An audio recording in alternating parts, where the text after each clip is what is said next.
Саламатсыңар, урматтуу окуучулар. Ден соолугуңар жакшыбы? Маанайыңар кандай?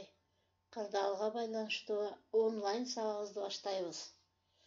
Кыргыз тили 8-класс. Балдар, окуу куралдарыңарды алып, сабакка көңүл бургула. Сабактын темасы сөз өстүрүү. Гүлсары. Сабагыбыздын максаты окуучулар тексттин мазмуну менен таанышып, аны ооз-эки кенинде айтып бере алышат. Айкындоочу мүчөлөрдү айырмалап айта алышат. Тексттеги сүйлөмдөрдү сүйлөм мүчөлөрү боюнча талдоо жүргүзүшөт. Аныктоочтун милдетин аткаруучу сөз түркүмдөрүн билишет.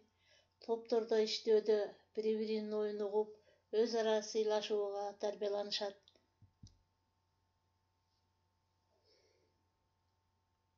Тексттин аты Гүлсары. Гүлсары деген текст окуйсуз балдар. Уккула. Кар жаады. Бат-бат көпкө жатчу болду. Кийинки жааган кар биротоло жатып калды. Жылкы кар деп оттогонго кирди. Жылкычынын өңү карайып, колу туурулду. Эми кийиз чокой чоң тон кийди. Гүлсары да үшүй турган болду. Айрыкча түнкүсүн чыйрыгып калат. Аяздуу, бороондуу түндөрдө жылкы биринин демине бири жылып турат. Эртең менен кыбыраган кулактары эле болбосо, баарын бубак басып, жар менен жар, боор менен боор болуп көрүнөт. Жылкычы да түнү менен жанында кар кычыратып тегеренип басып жүргөн. Кээде бир топ дайынсыз жоголуп кетип, кайра келип калат. Гүлсары анын кетпегенин жактырат, караан тутуп турат. Кээде үн салып же суукка үшүгөн неме үнүн чыгарып жөтөлүп койсо, жылкы да тобу менен баштарын өйдө көтөрүп, кулактарын тик чийтет. Ээси жанында жүргөнүн көрөт да, көңүлдөрү тынчып, түнкү шамалдын ышкырыгын тыңшап, кайра үлгүрөп тура берет. Ошол кыштан баштап Гүлсары Танабайдын үнүн өмүр бою жазбай таанып калды.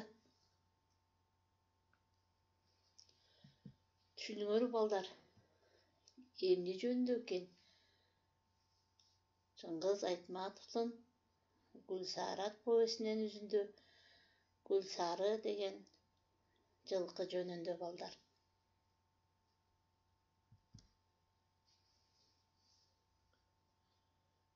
Балдар, бош орундарга ылайыктуу сөздөрдү коюп жазгыла.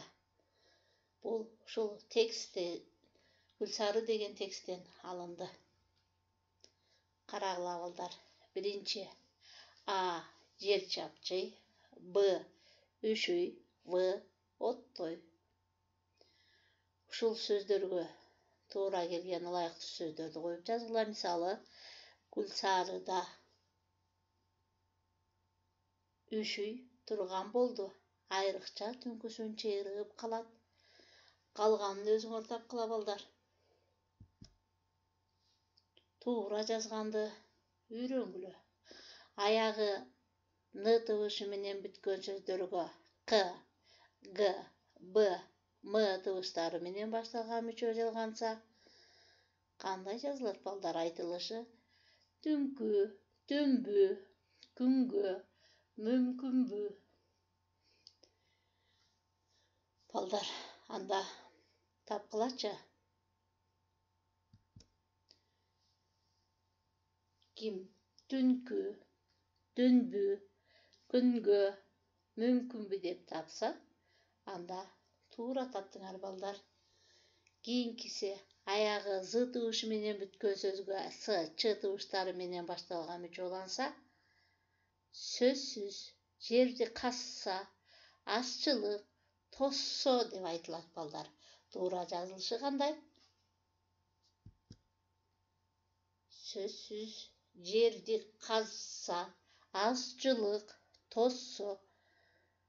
Силер да ушундай жаздыңар беле? Анда ушундай жазсаңар туура балдар. Үчүнчү, аягы Ч тыбышы менен бүткөн С, Ч T tıbıştары менен башталган жоланса, ушсуз, качты, ушта, чачса, качса деген сөздөрдү ким туура жазып берет балдар? Учсуз, качты, учта, чачса, качса. Ким ушинтип жазса балдар? Туура жазганды үйрөнгүлө балдар.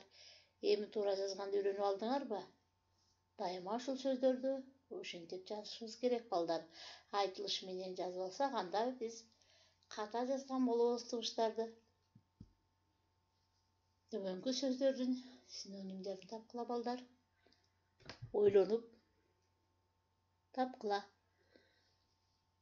Бат, үшүдү, аяздуу, эртең менен, түн, өн чыгарат.